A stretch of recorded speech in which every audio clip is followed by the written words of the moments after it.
एका मोठ्या नेत्याच्या आणि अजितदादा पवार यांच्या फोटोवर फुलगी मारली, जे धागेदोरे ते थेट अजितदादा यांच्या अपघाताशी जोडण्याचा प्रयत्न आहे असं वाटतंय.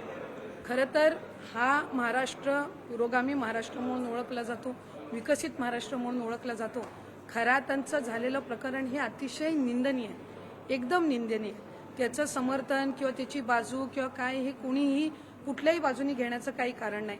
आम्ही सगळेच मग कुठल्याही पक्षाचे असो, आज लोकप्रतिनिधी म्हणून मी असेन, त्यांच्या पक्षाचे काही असतील, त्यानंतर शिवसेनेच्या दोन्ही बाजूचे काही असतील, काँग्रेसचे असतील का भारतीय जनता पक्षाचे असतील, कुठलाही नेता यांनी कुठल्याही घटनेचं समर्थन हे केलं नाही.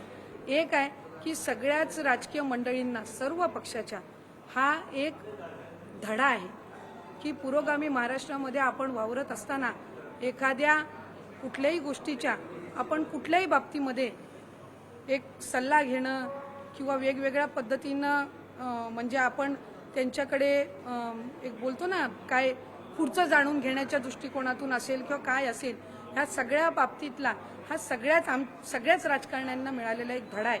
पण या आपल्या माध्यमातून मला आणखीन एक सांगायचं आहे की वेगवेगळे फोटो याच्यामध्ये आले, वेगवेगळ्या नेत्यांचे फोटो आले, वेगवेगळ्या राजकीय पक्षातले ते होते. कुठल्याही राजकीय पक्षातल्या नेत्यांनी त्यांनी जे कृत्य केलंय त्याचं समर्थन केलं का, त्याची बाजू कोणी मांडली का? नाही. याचा अर्थ असा की वेगवेगळ्या सार्वजनिक कार्यक्रमांमध्ये त्यांची भेट झालेली असेल, याचा अर्थ असा नाही की हे जे निंदनीय प्रकरण झालेलं आहे याचं कोण समर्थन करतं का हे त्यांना माहिती होतं.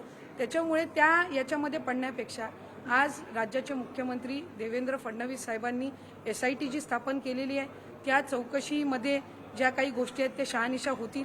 आज बघितलं कोणी महिला कुठल्याही पक्षाचे असो कुठल्याही यांच्यावर आरोप करत आहेत. कोण रश्मी वहिनींचं नाव घेतं, कोण इथं नीलमताईंचं नाव घेतं, कोण माझ्याही संदर्भामध्ये मी भूमिका स्पष्टपणाने मांडत नाही ह्या संदर्भामध्ये नाव घेतं. त्यामुळे ह्या सगळ्या ह्याच्यामध्ये आपापसातली बदनामी करण्यापेक्षा एक राजकीय एक विचारधारा किंवा एक महाराष्ट्राची विचारधारा म्हणून सगळ्या पक्षांचे यांनी वेगवेगळ्या सार्वजनिक कार्यक्रमांमध्ये त्यांना भेटले असतील. याचा अर्थ असा होत नाही की या निंदनीय घटनेची कोणाला माहिती होती किंवा हा जो प्रकार सगळा याबद्दल कोणाला माहिती होती.